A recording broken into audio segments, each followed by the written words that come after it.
अस्सलाम वालेकुम। आप सबको मेरी तरफ़ से ईद उल अज़हा मुबारक। कैसे हैं आप सब लोग? आज मैं बनाने लगी हूँ ईद के लिए स्पेशल स्वीट डिश जो कि है फ्रूट कस्टर्ड। मुझे बहुत ज़्यादा पसंद है, तो इसलिए हर साल अम्मी ईद पे बनाती हैं शीर खुरमा। तो इस बार मैंने बोला कि इस बार आपने शीर खुरमा नहीं बनाना, मैं फ़्रूट कस्टर्ड बनाऊँगी। तो अम्मी ने मेरी बात मान ली। तो यहाँ जी मैं बनाने लगी हूँ। सबसे पहले जेली देख लें, मैं आपके सामने बना रही हूँ। बहुत अच्छी बनती है। बहुत सारे लोग कहते हैं कि जेली हमसे ठीक नहीं बनती, तो ये आपके सामने देखें मैं बना रही हूँ। सबसे पहले जेली के पैकेट्स मैंने दोनों को खोल के अलग अलग बर्तन में डाल दिए और इसके अंदर फुल गर्म पानी करके डाल देना है।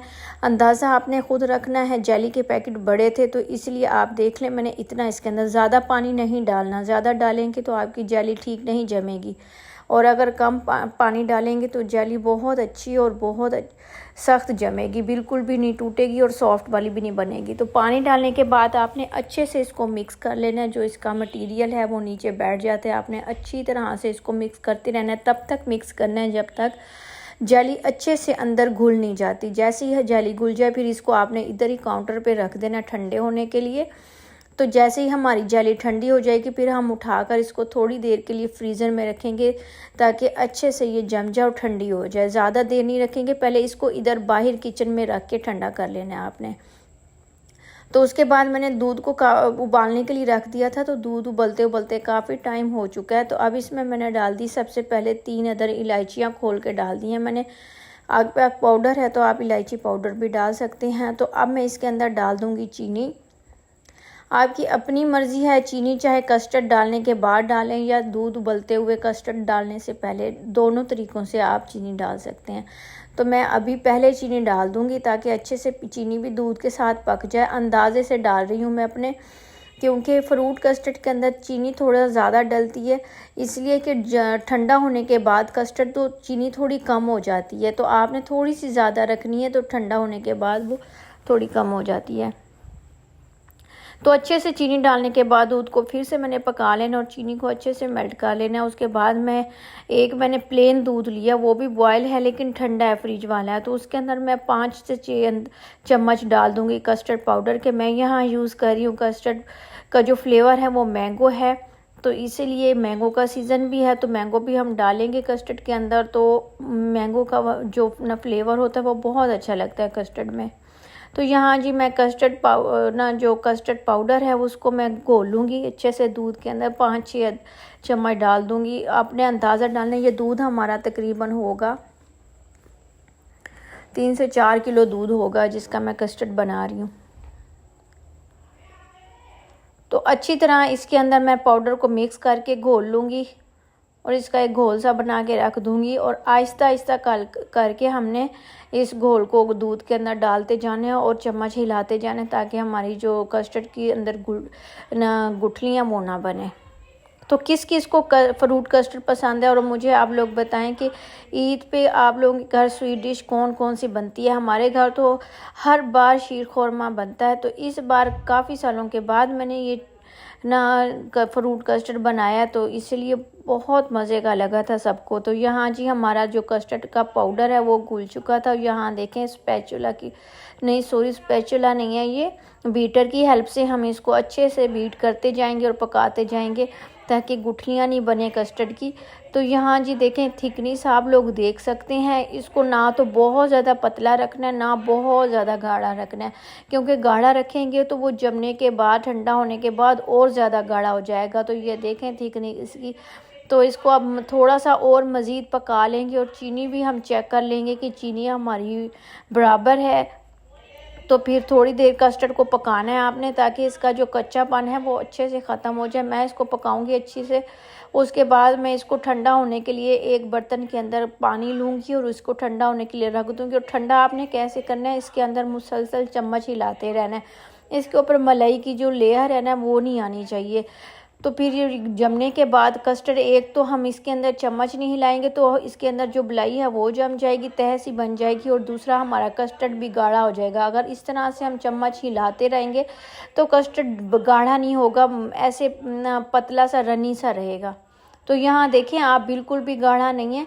तो थोड़ा सा इसको ठंडा होने के बाद हल्का सा गना बस गाढ़ा होगा। तो यहाँ देखें मैं फ्रूट्स में क्या डाल रही हूँ, एप्पल है हमारे पास, मैंगो है, बनाना है, और ये चेरी है, चेरी भी मैं डाल रही हूँ। चेरी के अंदर से आपकी अपनी चॉइस है, चाहे तो गुठलियाँ निकाल लें, चाहे तो ऐसे साबित डाल दें। तो ये है फ्रूट केक, ये ऊपर गार्निश के लिए मैं यूज़ करूँगी इसको। तो यहाँ जी कस्टर्ड हमारा अच्छे से ठंडा हो चुका था और मैंने सारे फ्रूट्स भी कट कर लिए थे। फ्रूट्स बिल्कुल बारीक कट करना है क्योंकि मोटे मोटे फ्रूट्स अच्छे नहीं लगते। तो हल्के हल्के से ना जो चंक्स है ना फ्रूट्स के वो होने चाहिए। तो अब यहाँ हमने इसकी कर लेनी है वो लेयरिंग। तो हम लेयरिंग में बना रहे हैं। सबसे पहले हमने एक लेयर डाली कस्टर्ड की, उसके ऊपर हम डाल रहे हैं फ्रूट्स की कस्टर्ड लेयर के। फ्रूट्स सारे अलग अलग से कटिंग किए हुए थे तो मिक्स नहीं थे। यहाँ हमने तो अलग अलग से सारे थोड़े थोड़े फ्रूट्स लेते जाने और एक फ्रूट की लेयर सी बना लेनी है। ये दरमियान में हम फ्रूट्स की लेयर डालेंगे, नीचे भी कस्टर्ड और ऊपर भी कस्टर्ड कर देंगे। तो इसी तरह से ना दूसरे का जो है ना उसको भी इसी तरह से करना है, लेकिन उसकी जो डेकोरेशन है वो थोड़ी चेंज कर देंगे। जो गार्निश लास्ट पे करेंगे ना टॉप पे, उसकी वो गार्निश चेंज कर देंगे। बाकी जो डालने का तरीका, लेयरिंग का तरीका वो सेम ही रहेगा। तो इसी तरह से ये देखें एक लेयर हमारी फ्रूट की कंप्लीट हो चुकी है। अब इसके ऊपर दोबारा से हम कस्टर्ड की एक लेयर डाल देंगे। कस्टर्ड आप लोगों के सामने है, ये देखें बिल्कुल भी जमा हुआ नहीं है। जैसे एक बहुत ज़्यादा गाढ़ा कर दो तो वो बिल्कुल जम जाता है, उस तरह से नहीं है। मैंने मुसलसल चम्मच हिलाती रही हूँ ठंडा करते वक्त भी, ताकि ये जमे नहीं। तो अच्छे से ये ना वो ठंडा हो चुका है। उसके बाद ही आपने इसको फ्रूट्स के अंदर ऐड करना है। नहीं तो अगर आप थोड़ा सा हल्का सा भी गर्म रह गया कस्टर्ड और आपने फ्रूट डाल देने हैं तो फिर वो ख़राब भी हो सकता है, फ्रूट सॉफ्ट हो सकते हैं या फिर पानी भी छोड़ सकते हैं फ्रूट्स। तो इसी तरह से मैंने एक दूसरी लेयर भी कस्टर्ड के ऊपर कर दी। तो अब इसकी कर लेंगे गार्निश। गार्निश के लिए जो जेलीज़ मैंने बनाया, जेलीज़ देखें आप माशाल्लाह कितनी अच्छी जेली बनी है। तो जैसी जेली हमारी मैंने किचन में रख दी थी, जैसे ठंडी हुई तो मैंने उठाकर थोड़ी देर के लिए उसको फ्रीज़र में रख दिया था। तो उसके बाद मैंने छुरी की हेल्प से इसको बिल्कुल बारीक बारीक इसकी इस तरह से क्यूब्स कट कर लिए। देखें कितनी अच्छी हमारी जेली बनी है, बिल्कुल भी नहीं टूटी और बहुत अच्छी बन गई थी। तो बच्चों को बहुत पसंद होती है जेली, इसलिए मैंने ना ज़्यादा बना ली थी ताकि वो खा भी लेंगे।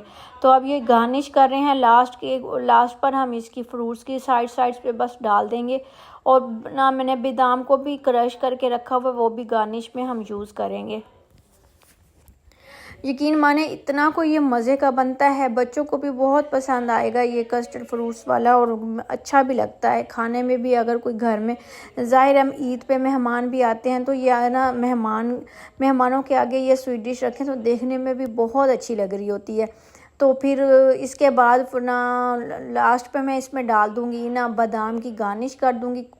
तो ये है जी एक हमारा जो बाउल है वो बिल्कुल तैयार हो चुका है। ये है जी इस बाउल की फाइनल लुक। अब हम दूसरा एक बाउल तैयार कर लेते हैं। दूसरे का भी यही हमने किया है। नीचे हमने पहले लेयर लगा दी कस्टर्ड की, फिर ये सेंटर में सेकंड लेयर की हमने फ्रूट्स की। अब उसके सेंटर में फ्रूट्स के ऊपर हमने जेलीज़ नहीं डाली थी, इसके ऊपर हम डाल रहे हैं। थोड़ा सा इसको चेंज करेंगे। ग्रीन वाली सारी जेली हमने इसके अंदर डाल दी है, रेड भी डाल देंगे। बस थोड़ी सी रेड मैंने लास्ट के ऊपर बचा के रखनी है, वो लास्ट पे गार्निश करूँगी, ज़्यादा नहीं बस थोड़ी सी रखूँगी। बाकी सारी जेलीज़ मैं फ्रूट के साथ ही ऐड कर दूँगी। आप लोग चाहें तो इसके अंदर जो क्रीम होती है ये वाली केक क्रीम जो होती है वो भी डाल सकते हैं। और कॉकटेल का जो 3 पैक वाला पैक होता है, डब्बा होता है, वो भी आप फ्रूट्स का डाल सकते हैं। आप लोगों की अपनी चॉइस है, ये तो सबको बनाना आता है, बहुत आसान होता है। तो अब इसकी हमने गार्निश कर लेनी है। लास्ट पे जो फ्रूट केक था उसको हाथ की हेल्प से तोड़ लेना और इसका इसी तरह से सारा आपने ऊपर फैला देना। और ये जो चेरियाँ थी ना, ये चेरियों की अब मैं दूसरे वाले बाउल पे जो है ना चेरी की वो गार्निश कर लूँगी इस तरह से, जो देखने में भी अच्छी लगती हैं चेरियाँ। माशाल्लाह बहुत अच्छे अच्छे फ्रूट्स आ गए हैं। अब अल्लाह ताला ने बहुत अच्छी हमारे लिए नेमतें भेजी हुई हैं। चेरी देखें, जिसको अंदर ब्लड की कमी है तो वो चेरी खाए तो इंशाल्लाह उसकी ब्लड की कमी ख़त्म हो जाएगी। तो सेंटर में भी मैंने इस तरह से चेरी का फ्लावर बना दिया और रेड वाली जो जेली थी थोड़ी सी वो मैंने गार्निश कर दी और बादाम गार्निश कर दिए। तो ये हमारा दूसरा बाउल भी माशाल्लाह से तैयार हो गया है। आप लोगों ने मुझे देखकर बताना है कि आपको कौन से वाला ना जो डिज़ाइन है ना वो अच्छा लगे। तो ये है जी हमारी आज की ईद की स्पेशल स्वीट डिश। कैसी लगी आपको? अगर अच्छी लगी है तो कमेंट करके लाजमी बताना है। दुआ में मुझे याद रखना है, अपना बहुत सारा ख्याल रखना है। ईद को एंजॉय करें। ओके जी, अल्लाह हाफिज़।